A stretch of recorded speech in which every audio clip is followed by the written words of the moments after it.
Caros católicos, suponho que a maioria de vocês tenha tomado conhecimento do novo motu proprio do Papa Francisco, Custodes Traditionis, que abole o motu proprio anterior de Bento XVI, o motu proprio Summorum Pontificum, que dava maior liberdade à missa tridentina, quer dizer, a missa no rito romano tradicional.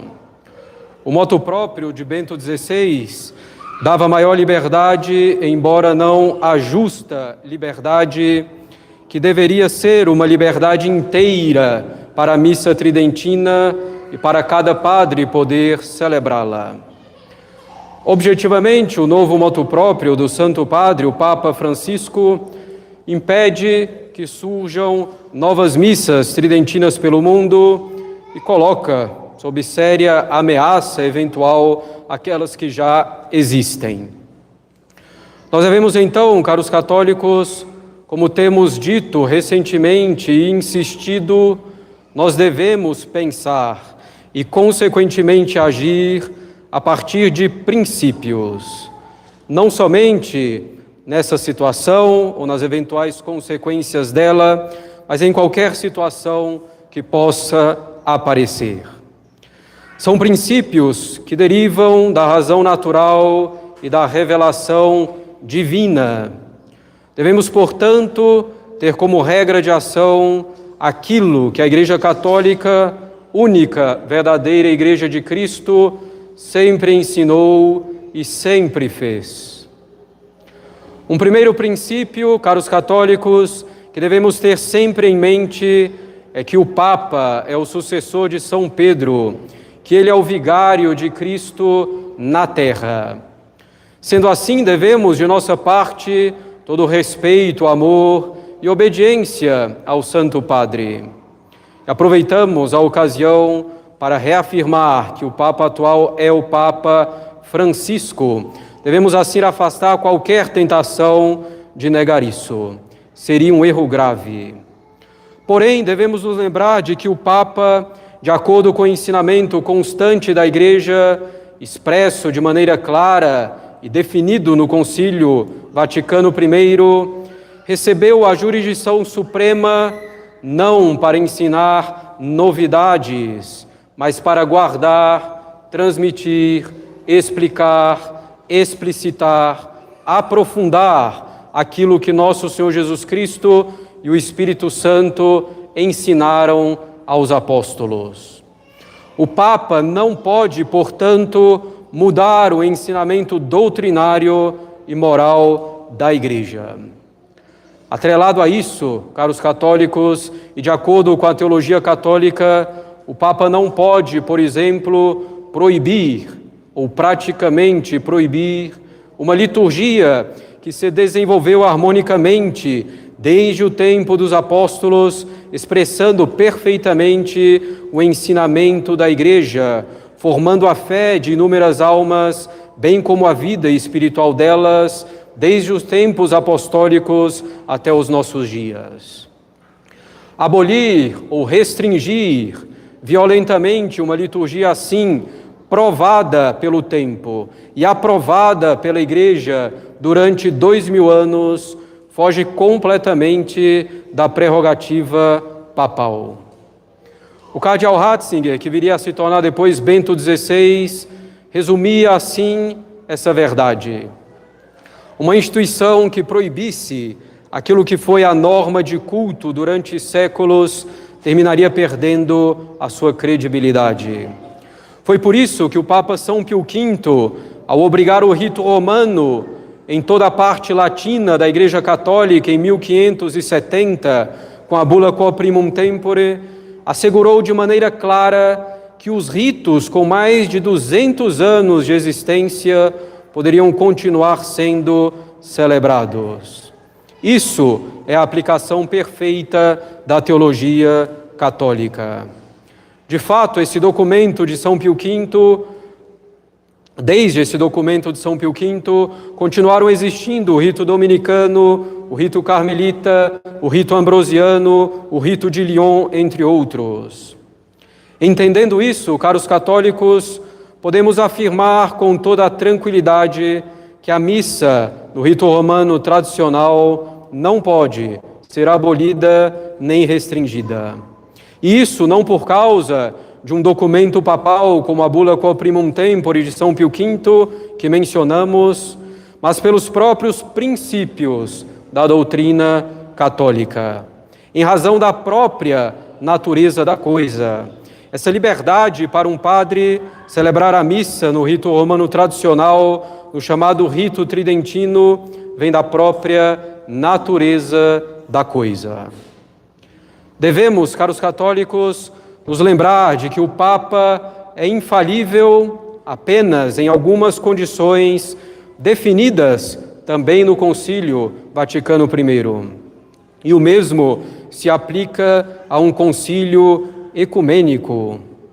Fora dessas condições, o Papa, ou o concílio sob o Papa, tem uma autoridade sim, que vem de Cristo, mas que não está garantida absolutamente, na verdade, pela assistência divina. Nesse caso, a autoridade papal deve ser respeitada e acatada, mas existe a possibilidade de erro, existe a possibilidade de imprudência em um ensinamento, em uma ordem, em uma lei. Se o erro se verifica em um ensinamento concreto não infalível, se a imprudência se verifica em um ensinamento concreto não infalível, se esse erro ou imprudência são constatados não por capricho de alguém, mas por verdadeira oposição com a razão natural ou por oposição a um ensinamento constante da Igreja, a própria doutrina da Igreja sempre reconheceu a possibilidade de não se acatar esse ensinamento pontual, guardando todo o respeito devido ao vigário de Cristo. Dentro dessa situação, não estaríamos sendo filhos rebeldes da Igreja, mas seus filhos fiéis. E estaríamos plenamente no sentir como eclésia, no sentir com a Igreja de que nos fala Santo Inácio de Loyola. Tampouco estaríamos fazendo livre exame do magistério, mas estaríamos usando bem o maior dom natural que Deus nos deu, que é a inteligência, e que não pode aceitar que sejam verdade dois ensinamentos contraditórios. Devemos, caros católicos, também nos lembrar de outro princípio da doutrina católica. Uma lei é a ordenação da razão ao bem comum, promulgada pela autoridade legítima. Portanto, uma lei, para ser uma lei, deve ser feita pela autoridade legítima. Papa Francisco é uma autoridade legítima. A lei, para ser lei, deve ser também promulgada, que normalmente ocorre. Porém, a lei, para ser lei, deve ser também uma ordenação da razão. Deve estar conforme a reta razão e se dirigir para o bem comum. Portanto, uma lei, para ser lei, não pode ser contrária à razão, contrária à revelação divina ou à doutrina católica. A lei também não pode ir contra o bem comum. Uma lei, para ser uma lei, não pode ir contra a lei suprema, que é a salvação das almas. A missa tridentina é a arma potentíssima para a salvação das almas. Devemos ainda, caros católicos, nos lembrar de outro princípio da doutrina católica. A obediência é uma virtude excelente, pois nos leva à negação da nossa própria vontade para nos conformarmos à vontade de Deus por meio das ordens de nossos superiores. Todavia, a obediência tem um limite bastante claro. Não se deve obedecer quando a obediência se opõe, ou quando a ordem a que se deve obedecer se opõe à fé ou à moral. Obedecer a uma ordem contrária à fé ou à moral não seria uma virtude, mas um vício que se chama servilismo. Por exemplo, se um pai mandasse o filho pegar algo escondido no supermercado, esse filho tem o dever de não obedecer nesse ponto, embora deva continuar guardando a obediência às ordens legítimas que vierem do pai. Em um caso assim, não se desobedece propriamente ao pai, mas se obedece a Deus.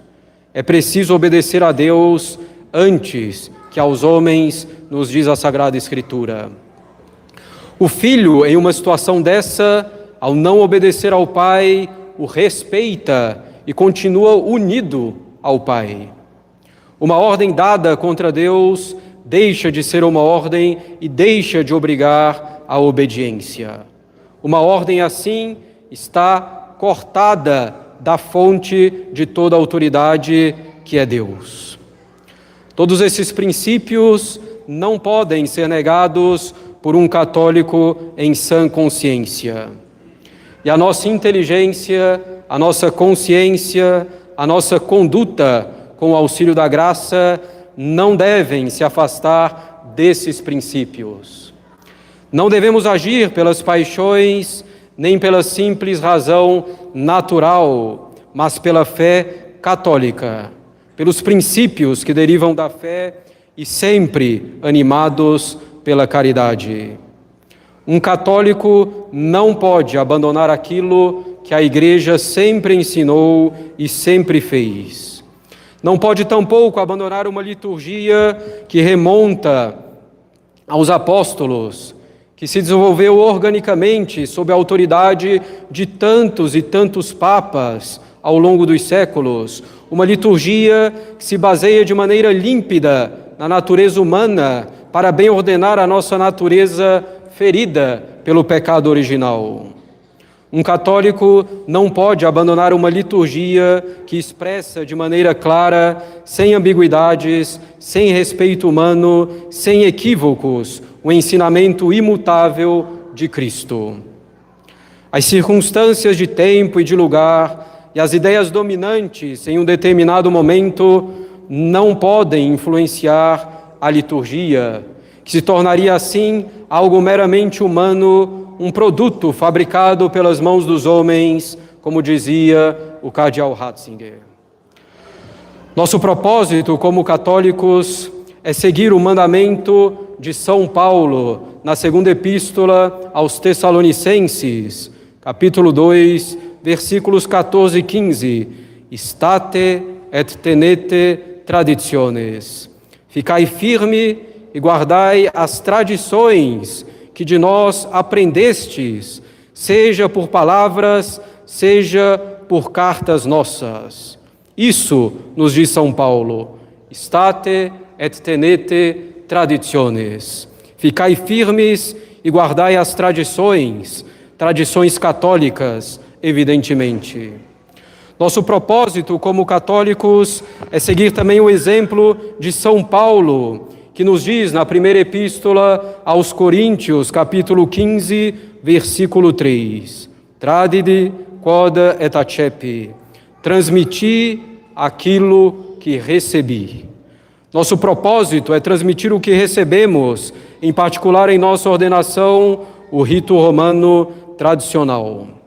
Nosso propósito é transmitir o que recebemos dos apóstolos e que a Igreja sempre transmitiu sem contradições, sem ambiguidades.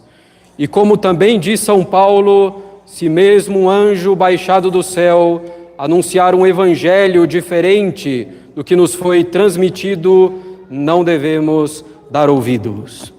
É um mandamento divino ficar firme e guardar as tradições que recebemos desde os apóstolos na liturgia, na doutrina e na moral, sempre tendo em vista que a lei suprema é a salvação das almas e que a liturgia, a doutrina e a moral, sem novidades, são indispensáveis para isso, são indispensáveis para a salvação das almas. Esse é o nosso propósito, porque deve ser o propósito de todo católico, ainda que sofra injustiças em razão disso. E devemos fazer isso, caros católicos, guardar aquilo que recebemos guardar as tradições católicas por amor à Igreja, por amor ao Papa, por amor ao nosso Bispo. Em momentos de confusão, é preciso manter extrema serenidade com extrema firmeza, baseadas ambas, sólida e profundamente, nos princípios da doutrina católica. Lembremos-nos também da regra que nos dá Santo Inácio de Loyola: em tempo de tribulação e desolação, não devemos mudar os nossos propósitos. Não tenhamos medo, confiemos em Deus e, apoiados nele, permaneçamos fiéis ao que sempre nos foi ensinado e ao que a Igreja sempre fez na liturgia, na doutrina, na moral. Hajamos assim com caridade fraterna e humildade. Se aqui entrar o orgulho, estaremos perdidos. Continuemos a obra de nossa santificação com a vida de oração, com a frequência aos sacramentos e à Santa Missa, com o cumprimento dos mandamentos e de nossos deveres de Estado. Uma tribulação, uma confusão, por mais séria que possa nos parecer e que de fato seja, não deve nos tirar dos princípios católicos. Uma tribulação, uma confusão, por mais séria que seja, não pode, não deve nos atrapalhar em nossa santificação. State et tenete traditiones. Ficai firmes e guardai as tradições católicas. E que Nossa Senhora das Dores nos ajude. Em nome do Pai, do Filho e do Espírito Santo. Amém.